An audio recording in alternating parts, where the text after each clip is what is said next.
তো বহু শিষ্য বাগনান জায়গাটির নাম মেদিনীপুরের বর্ডারের কাছাকাছি প্রায়।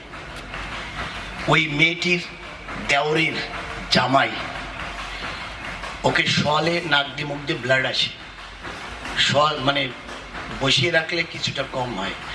ডাক্তার বলেছে ও আর কোনোদিনও ওকে ফিরিয়ে নিয়ে যেতে পারবে না, হাসপাতালে রেখে যেতে হবে। ডাক্তার বলেই দিয়েছে যে মরে গেছে, ও ফিরবে না। ভিতরে কাউকে ঢুকতে দিচ্ছে না। ডাক্তার বাইরে এসে বলেছে আমাদের কিছু করার নাই, হি ইজ ডেড। ওই মেয়েটার যা আমাকে ফোন করে হাউ মাউ করে কাঁদছে, ও বাবা কি বলবো, তুমি তো কিছু করতে পারলে না, আমার জামাইটা মারা গেল। রে মেয়ে, কে বলেছে রে তোর জামাই মারা গেছে? আমি প্রেমানন্দ বেঁচে থাকতে আমার নিতাই আমার মাথার উপরে আছে। কে বলেছে মরে গেছে? তুই জানিস হরি নামে আজও মরা বাঁচে। যখন গুরুপদে আশ্রয় নিয়ে আত্মসমর্পণ করে বলবি, হে গুরুদেব আমার এই জগতে কেউ নেই একমাত্র তুমি ছাড়া। গুরুপদে যার আছে ভক্তি, তুফানে তার কিসের ভয়? আমি প্রেমানন্দ কথা দিচ্ছি, আজ আমার নিতাইকে বাজি রাখলাম, আমার নিতাই বাজি থাকবে। তোর জামাই কখনো মরতে পারে না, পারে না, পারে না। কোন ডাক্তার বলেছে হি ইজ ডেড? নেভার, কখনো সে মরতে পারে না। আমি এখানে বসে দেখছি সে বেঁচে আছে। বাবা কি বলবো আপনাদের কাছে, আমি সব বাবা সন্তোষ আমার সম্মুখে বসে আছে। আমি এক সপ্তাহ আগে বাগনানে গিয়েছিলাম। আমি গিয়ে বলি, বাবা তোমার জামাই কেমন আছে? বলছে বাবা আপনি বলেছেন, জানি না নিতার কি কৃপা, জানি না ঈশ্বরের কি কৃপা। 20 মিনিট পরে ডাক্তার এসে বলছে না না না, আপনাদের বডি মারা যায়নি, ওটা বডি হয়নি, বেঁচে আছে। আমরা দেখলাম পুশআপ করে, সে বেঁচে আছে, প্রাণে আছে। তার বাড়ি, ওর বাড়িটা হচ্ছে সোদপুরে, নাকি সোদপুরে না রাজারহাট। বেঁচে আছে বাবা, ভালো কাজকর্ম শুরু করেছে। তাই বলি বাবা এটা সম্ভব কখন হয় জানো? যখন কেউ নিজেকে গোবিন্দ চরণে, হরি চরণে অর্পণ করে দিয়ে বলবে, হে দয়াময় আমার বলতে এই জগতে কিছু নেই, যা কিছু তুমি করাও, তুমি দাও, তুমি করাও, তুমি খাওয়াও, তাই খাই, তুমি করাও, তাই করি, আমার বলতে কিছু নেই। আমার দয়াল নিতাই এই কথাটা শিখে গেছে। আমাকে বলেছে বাবা ভয় নেই তোর, আমি তোর মাথার উপরে আছি, তুই বুকের পাটা উঁচু করে বলবি, তোর বলতে হবে না, আমি তোকে বলাবো। আজ আপনারা এসেছেন, আমাদের অহভাগ্য যে আমরা নিত্যানন্দ ব্রহ্মচারীর মতন লোকের যারা সংস্পর্শ পেয়েছে, যারা আমরা আশ্রয় পেয়েছি, ধন্য আমরা। আজ তানারই পরিকল্পিত মন্দির। আমি জানি বাবা আপনারা কথা বলবেন না, আমি বুঝতে পারছি আপনারা ক্ষুধার্ত, ভয় নেই। আজকে আমি কি প্ল্যান করেছি জানেন আপনাদের জন্য? ওই বাংলাদেশে যখন মানুষ ছিল, যখন হেরিকেন জ্বলতো, ওই কেরোসিনের বাতি জ্বলতো, যেমন আমার মায়ের রান্ধনি ফোড়ন দিয়ে রান্না করতো, আপনাদের জন্য বলেছি। আমরা তো এটা তো একটা মিলন ক্ষেত্র। আমি আমার এক মাকে বলেছি আজকে সেইভাবে রান্না হবে, আমরা সকলে মিলে একসঙ্গে ভোজন করব। এই জন্য একটু সময় নিচ্ছি বাবা, কেউ কষ্ট পেও না। প্রতিদিন তো সেবা নি, প্রতিদিন খাই, আজকে একটু দেরি করে খাই। আসলে মিটিংটা শুরু করতে একটু দেরি হয়েছে, নাহলে আমরা 1:30টার মধ্যে শেষ করে দিতাম, বুঝেছেন? আমি বেশি বলবো না, অল্পের মধ্যে যাবো। তাই যে মন্দিরের পরিকল্পনা নিয়েছি বাবা, বলে না যে কুয়োয় বসে সমুদ্রের কথা চিন্তা করা মানে বিশাল ব্যাপার। তবে আমি জানি যদি আপনাদের মতো শুভাকাঙ্ক্ষী এবং আপনাদের মতো গার্জিয়ান যদি আমি পাই, আমি প্রেমানন্দ কথা দিচ্ছি একদিন এই মন্দির গড়ে উঠবে। আমি সেদিন আমার দাদাভাই সুজিত বাবুর বাড়িতে গেছিলাম। আমি এসে দাদাভাইকে বললাম, দাদাভাই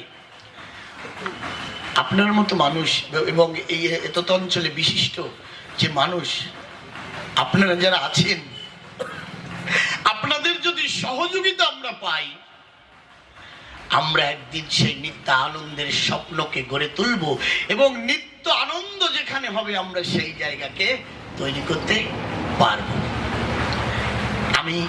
আমাকে অনেকে এখানে আসার পরে অনেকে হিংসা করে, অনেকে নিন্দা করে। কেউ বলে আমি হরিভক্ত, কেউ বলে আমি কৃষ্ণ ভক্ত, কেউ বলে আমি বৈষ্ণব, কেউ বলে আমি মতুয়া। ও বাবা, আমি একটা কথা বলি, আমার বাজারটা বড় আলাদা। আমার বাবার বাজারটা বড় আলাদা ছিল। কেমন জানেন, আমার কাছে বহু মুসলিম রুগী আসে, তারা রাস্তায় বসে বলে ওই গুরুদেবের কাছে অনেক লোক আসে। আচ্ছা, আমরা তো অন্য সম্প্রদায়, আমরা কি যেতে পারবো? আমার একটা ছেলে আস্তে আস্তে করে আসছে, ভয়ে ভাবছে কি বাবা যদি কিছু বলে। বলছো বাবা, কিছু মুসলিম রুগী আপনার কাছে আসতে চায়, আপনি কি বলেন? আমি বলিস কি, আমার দরজায় কেউ এসে দাঁড়িয়ে থাকবে আমি তা চাই না। কিবা মুসলিম, কিবা খ্রিস্টান, কিবা বৌদ্ধ, কিবা ঈসাই, আমি ওসব বুঝি না।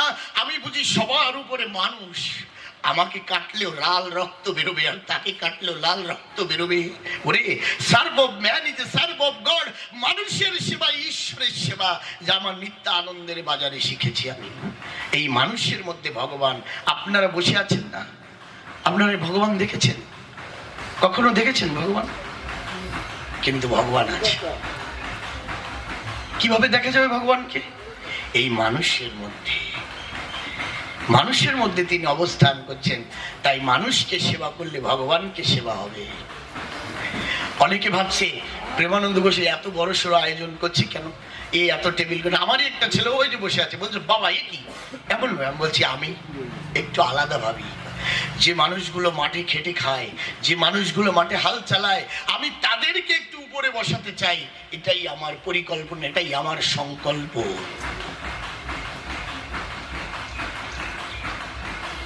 তাই এত সুন্দর আয়োজন। হয়তো আমি যেভাবে ভেবেছিলাম, হয়তো আমার কর্তৃপক্ষ সেইভাবে এই আসরটা সাজাতে পারি না। আমি আরো কিছু ভেবেছিলাম, হয়তো কোনো কারণে পেরে উঠতে পারিনি। তবু একটা কথা বলি বাবা, আজ সবার কাছে আমার বিনীত প্রার্থনা এটাই থাকবে যে কাগজখানা আপনাদের সম্মুখে দিয়েছেন, আমি কাউকে জোর পেশার এসব করব না। আপনাদের কাছে 1 বছর টাইম আছে, 2 বছর টাইম আছে, 3 বছর টাইম আছে, নিয়ে নিন, অসুবিধা নেই। আমার জামাইবাবু এখানে বসে আছেন। আমার জামাই কি করেছে জানেন? উনি কাগজে 1 লক্ষ টাকা লিখেছেন এই সবে মাত্র। বাবা সে কাগজটা দাও তো, কোথায়?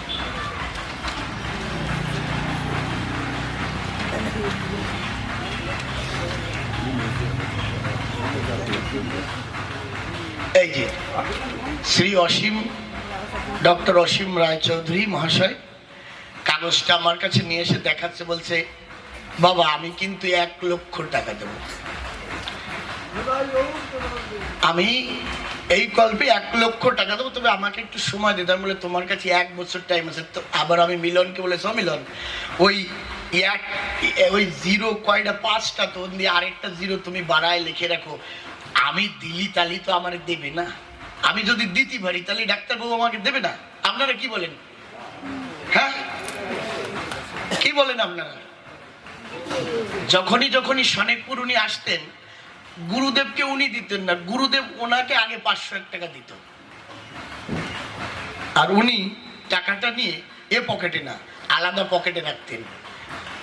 উনি ওইটা মাথায় একটু ঠেকিয়া আলাদা পকেটে কেন ভরতেন জানেন? বলতো আমি 5 লক্ষ পেয়েছি, আমি 500 টাকায় আমি 5 লক্ষ পেয়ে গেছি, আমি 50,000 দিয়ে যাবো ওনাকে। উনি মনে মনে রাখতো, যখন যাওয়ার সময় হতো ওই 50,000 চুপ করে কাউকে না বলে বাবাকে দিয়ে যেত। যে গাড়িখানে আমি ঘোরাফেরা করি, আমার বাবা আগে ভ্যানে, গাড়িতে, ইঞ্জিন ভ্যানে, ট্রেনে চলাফেরা করতো। আমরা তো বহু গুরু ভাই ছিলাম, তা সবাই বলছে বাবাকে গাড়ি দিতে হবে, বাবা এইভাবে চলে, বাবার কষ্ট হয়। তা আমার বাবা চুপ করে রয়েছে। কিছু সময় পরে বলছে, এই আমার জামাইটি ডাকি নিয়ে আয়। ও জামাই, আমি যদি তোমারে দিই তা তুমি আমারে দেবা না? ভুল হয়ে যাচ্ছে বলে জামাই বলল, ভাই ছিলাম কমসে কম 25-30 জন। গেছিলেন রাজস্থানে, আমার ভাইয়ের বাড়ি পুজো পাঠ। তো আমরা বললাম কি এই শোনা আসছে এখানে, তো সবাই মিলে শুনেছি, ছোটবেলা করেছি, একের কোথা 10-এর লাখ, সবাই আমরা 10,000 টাকা দাও, একটা গাড়ি কিনো। একজন হঠাৎ বলে বললো কি যে ওনার শ্বশুর উনি কথা ঠিক, আমার শ্বশুর আমি দেবো। আর একজন বললো কি যে সামনে খরচা আছে, আমরা সবাই চিন্তা করছি গুরুদেব ঘুমে আছে। তো তখন উলুবাড়ের বিকাশ ছিল ওনার সঙ্গে, তো বিকাশ রানা, তো রাগি ঠেকে বিকাশ বাইরে আসে, জামাই একা যদি গাড়ি দিতে পারে তাহলে আমি গাড়ি নেব, গাড়ি নেবো না। তখন আমি বিকাশকে বললাম তোমার বাবার এতটুকু সাধ্য নেই এই পাশতে দেবে আর এই পাশতে দেবে। তো বিকাশ বলে ভাবলো কি আসে না তো, তখন থাকে তো চলো গাড়ি। তখন বাবা এখন কী করা যায়, আমি তো কথা দিলাম, তখন কথা দিলে তো হয়ে যাবে। এটা বাস্তব যে আমি 3 মাসে যে ইনকাম করি আমি তা 15 দিনে করি। আমার স্ত্রী বললো কি যে 15 দিনে যখন করি তো আমার বাবার একটা গাড়ি, ঠিক আছে, তা আমি কি করে দিলাম?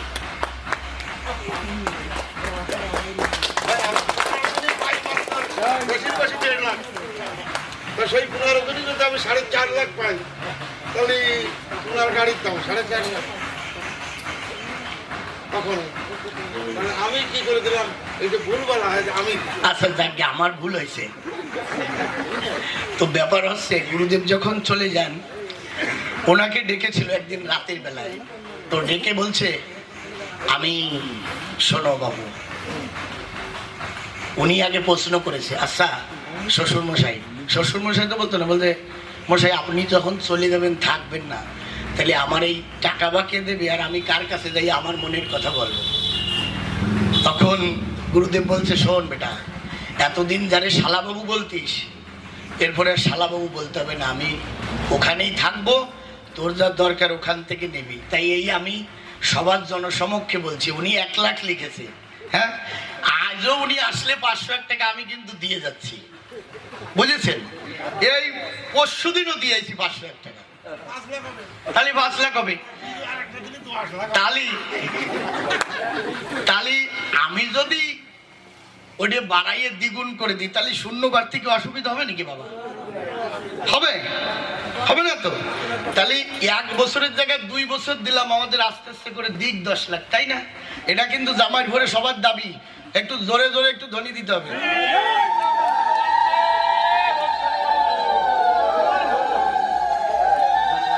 আচ্ছা আমি যদি ওনার দিতে পারি, ওনার দিতে বাধা কোথায়? হ্যাঁ, আমার নিতাই নেবে, আমি তো পারবো না, নিতাই দেবে। যাক, তো এইরকম ছিলেন আমার বাবা।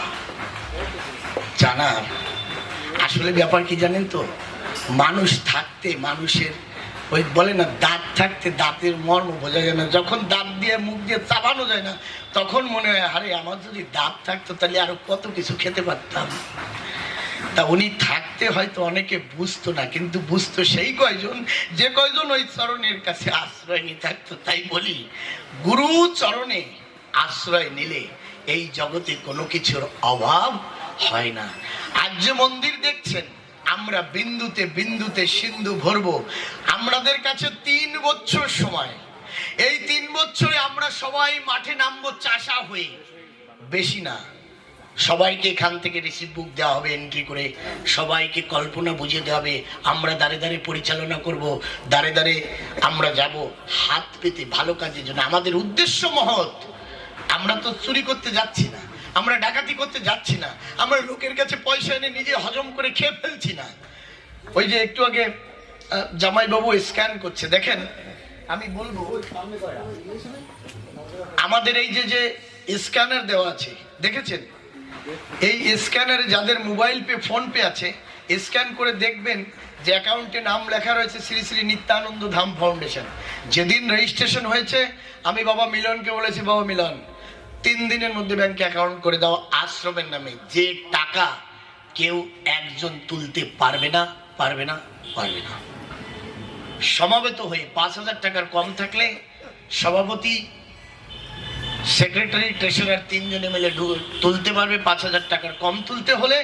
আর 5,000 টাকার বেশি তুলতে হলে আপনাদের সবার প্রয়োজন হবে, সবার সহমতির প্রয়োজন হবে। তারপরে একটা বড় প্রকল্প এখানে তৈরি হবে। কারণ বাবা চুন খেয়ে গাল পুড়লি তারপরে দই দেখলে ভয় করে। আমি সনেকপুরে যে জিনিসগুলো দেখে এসেছি, আমি পুনরায় চাই না সেই জিনিসগুলো আবার রিপিটেশন হোক। তাই আজ আমি প্রেমানন্দ আছি, কালকে হয়তো আমিও থাকবো না বাবা। মানুষের কথা বলা যায় না যে কে কতদিন থাকবে। এই প্রেমানন্দর জায়গায় হয়তো আরেকজন আসবে। এই আশ্রম একটি ন্যায়দণ্ড হবে ভবিষ্যতে। যে ন্যায়দণ্ডখানি যার হাতে থাকবে তার কথাই হবে এই নিত্যানন্দ ধামে শেষ কথা, তার উপরে কোনো কথা হবে না। এর কারণ কি হয়, আসল গাছ মরে গেলে ওই নিচের যে চারা গাছ টাছ থাকে সেগুলোর মানুষ তুলে ফেলে দেয়। কিন্তু এরা জানে না, আজকে যারা আমাদের আশ্রমে যে 4-5টা ছেলে নিত্য সব সময় থাকে, সেবা করে, আপনারা যারা আসেন দূর দূরান্ত থেকে, আপনাদের সেবা থেকে শুরু করে এমনকি আপনাদের জন্য বাথরুমে যাবেন জলটাও তারা ভরে দেয়। তারা কঠোর পরিশ্রম করে, তারা মা বাবা ছেড়ে ব্রহ্মচর্য অবলম্বন করে জীবনে সব সুখ ত্যাগ করে ভজন জগতে আসবার জন্য এই আশ্রমে এসে ওঠে। কিন্তু ভেবে দেখেন দেখি, এই আশ্রমে 20 বছর, 30 বছর, 40 বছর আপনাদের সেবা দেওয়ার পরে তাকে যদি আপনারা লাঞ্ছনা বঞ্চনা কলুষিত করে তাদের হাত ধরে যদি আশ্রমের দ্বার থেকে বের করে দেন, এই অপমান কাকে করা হবে? আমার গুরুদেবকে করা হবে না? এই অপমান আমাকে করা হবে না? তাই আমাদের যে দণ্ডবিধান হবে, যে রুল বুক হবে, তাতে লেখা থাকবে যিনি সম্মানিত মহারাজ থাকবেন তানার কথাই হবে শেষ কথা, তানার উপরে কোনো কথা হবে না। সবাইকে আলোচনা সাপেক্ষ হবে, কিন্তু তানার কথাই হবে শেষ কথা। এবং এই পদে ভবিষ্যতে যেই আসবেন সেই পদভার তিনি রক্ষা করবেন। আচ্ছা, আমি ঠিক বলছি তো? আপনাদের কি মত? এইভাবেই তো হয় সিস্টেম, তো পরম্পরা তো এইভাবে চলে, গুরু পরম্পরা এইভাবে চলে তো শাস্ত্রীয় বিধানে। সবার পূর্বে শ্রীকৃষ্ণ ছিলেন, শ্রীকৃষ্ণ থেকে দীক্ষিত হয়েছেন ব্রহ্মা, ব্রহ্মার থেকে দীক্ষিত হয়েছেন নারদ, নারদের থেকে দীক্ষা নিয়েছেন মহর্ষি বেদব্যাস। এইভাবে পরম্পরাগত চলে। শ্রীকৃষ্ণ থেকে আমার পর্যন্ত আসলে আমি 34 নম্বরে, আমার পরে যারা 35 নম্বর। এই গুরু পরম্পরা ভাবেই পরম্পরাগত যদি চলে, তাহলে এই ধাম, আমি মরে যাবো, আমার পরে 5 পুরুষ মরে গেল, এই ধাম কখনো নষ্ট হবে না। এই ধাম এমন ডিসিপ্লিনের সঙ্গে, এমন অনুশাসনের সঙ্গে এইভাবে চলবে। আর যদি কোনো নিয়ম নিষ্ঠা না থাকে তাহলে কি হবে? আমি ওই সনেকপুরের মতো, আমি মরে গেলে সবাই ভাগযোগ করে কিভাবে নষ্ট করে দেওয়া যায় সেই চিন্তা করবে। এই জন্য নিয়ম হবে বাধা। কারণ আপনারা সবাই ঘরের সদস্য, আপনারা সবাই কোর কমিটি মেম্বার, তাই আপনাদের সঙ্গে আমি ওপেন ভাবে আলোচনা করছি। আমি মনে করি এগুলো আলোচনা করার প্রয়োজন আছে। আপনারা আমার সঙ্গে সহমত তো সবাই? এবং আপনারা যারা এখানে উপস্থিত আছেন, আমরা যে সম্মুখে যে কাজ আমরা করতে যাচ্ছি, আপনারা ভেবে দেখেন, যদি আপনি এই মন্দির প্রকল্পের সহযোগী হতে পারেন, আপনি এক বাড়ি থেকে ভিক্ষা করেও যদি এই মন্দির দিতে পারেন, আপনি মরে গিয়ে যখন আপনার সেই পুণ্য আত্মাটা যখন শ্রী গোবিন্দের কাছে যাবে, আপনাকে তখন গোবিন্দ আপনার জন্য একটা জায়গা তৈরি করে রাখবে। এবং আপনার পরবর্তীতে যে জেনারেশন আসবে বলবে, আরে আমার ঠাকুরদাদা জানো তো, ওই আশ্রম প্রতিষ্ঠা কল্পে আমার ঠাকুরদাদা একজন মেম্বার সদস্য ছিলেন, আমার ঠাকুরদাদা একজন মেম্বার ছিলেন, আমার ঠাকুরদাদা একজন কমিটি মেম্বার ছিলেন, আমার ঠাকুরদাদা একজন ছিলেন ওই মন্দিরের। বলবে, আমি সেইভাবে এই জায়গাকে তুলে ধরতে চাই। আচ্ছা, রান্না বান্নার কত দূর আমাকে একটু বলো, আমি খুব শর্টে চলে যাব। 3:30 তো হয়ে গেছে প্রায়, না? এই জন্য বাবা, আপনারা এসেছেন এই আশ্রমে, প্রতি বছর অনুষ্ঠান লেগে থাকে। দেখবেন এই 9 মাসে আশ্রমে 5টা অনুষ্ঠান হয়ে গেছে। সর্বোপরি আগামীতে আসছে আর 3টি মাস মাঝে, বৈশাখ মাসের 1 তারিখ থেকে আমাদের যে সব থেকে বড় উৎসব বাসন্তী উৎসব। এই বাসন্তী উৎসবে আমরা সবাই মিলে এই অনুষ্ঠানকে আরো সুন্দর করে তুলব, যাতে এলাকায় সবাই বলেন, আরে ওই নিত্যানন্দ ধামে গেলে ওখানে পরম শান্তি লাভ হয়, আমরা কিছু পাই, ওখানে গেলে কিছু পাওয়া যায়। আমরা সবাই সমবেত হয়ে মিলেমিশে এক হয়ে এক থেকে আমরা এই কাজ করব। আমার গুরুদেব বলতেন, ও বাবা, রাস্তায় যদি কোনো গুরু ভাইয়ের সঙ্গে দেখা হয়, রাস্তায় যদি কোনো আমাদের শুভাকাঙ্ক্ষীর সঙ্গে দেখা হয়, তাকে জড়িয়ে ধরবে। তাকে জড়িয়ে ধরলে দেখবে, আমার অনুভব হবে, তাকে জড়িয়ে ধরলে তোমার মনে হবে তোমার গুরুদেবের সঙ্গে দেখা হচ্ছে। তাই আজ হতে আপনারা সবাই এই ধামের অঙ্গ, আপনারা এই ধামের দেহ, আপনারা এই ধামের সর্বঙ্গে মন থেকে, মনের অন্তঃস্থল থেকে জড়িত হলেন। আপনারা এর সুখে দুঃখে ভালো মন্দে আপনারা সর্বসময় মানুষকে প্রোৎসাহিত করবেন, মানুষকে বলবেন যে আমাদের ধাম আছে, আসো, ওখানে পরম আনন্দ আছে, ওখানে পরমার্থিক জীবনকে সুন্দর করা যায়। বলরাম এখানে বলে গেছে, আমার বাবাজি শিবনাথ সুন্দর আলোচনা করেছে, আমার মিলন আলোচনা করে গেছে, আমার শ্যাম আলোচনা করে গেছে, গুরুদেব সম্পর্কে বলে গেছে। আমি এই জন্য ওই দিকটাকে যাচ্ছি না। আপনাদের টেবিলে এক একটা ফর্ম দেওয়া আছে, দেখেন একটা কাগজ। যারা বাংলায় লিখবেন বাংলায় লিখবেন, যারা ইংলিশে লিখবেন ইংলিশে লিখবেন। যদি কেউ লিখতে না পারেন, পিছনে আমাদের প্রতিনিধিরা আছে বসা টেবিলে, যাওয়ার পূর্বে ওই ফর্মটি ফিল আপ করে ওদের কাছে জমা দেবেন, যাতে পুনরায় মিটিংয়ে আপনাদের কন্ট্যাক্ট নাম্বার, আমরা আপনাদের বাড়ি, আপনাদের আদান প্রদান, আপনাদের মোবাইল নাম্বারে আমরা কন্ট্যাক্ট করতে পারি। আশ্রমের সুখ সমৃদ্ধি ভালো মন্দে আপনাদেরকে সবাইকে একত্রে জুড়ে রাখতে পারি, সেই জন্য এই ফর্মটা সবাইকে দেওয়া হয়েছে। আর কি, যে কাগজখানা দেওয়া হয়েছে বিভিন্ন প্রকল্পে বহুভাবে আলোচনা, আপনাদের এলাকায় আপনাদের কোনো জায়গায় কেউ যদি চায় এই প্রকল্পে কেউ করবে। দেখেন, অনেকের মনে থাকে আমি এত লোক খাওয়াতে পারবো না, আমি 11 জন লোকের অন্ন সেবায় আমি কিছু করব। দেখেন এখানে সুন্দর 501 টাকা আশ্রম কর্তৃপক্ষ, আশ্রমের অফিস ঘর খুলে যাবে, অফিস ঘর খুললে ওখানে সে এসে দিলে একটা রসিদ পাবে, তার উদ্দেশ্যে সেই নির্দিষ্ট দিনে প্রসাদের ব্যবস্থা করা হবে। এখানে আছে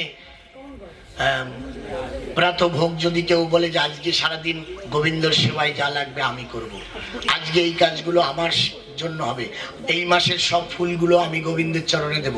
এবং এর সঙ্গে আমি কিছু নতুন কিছু আলোচনা করি।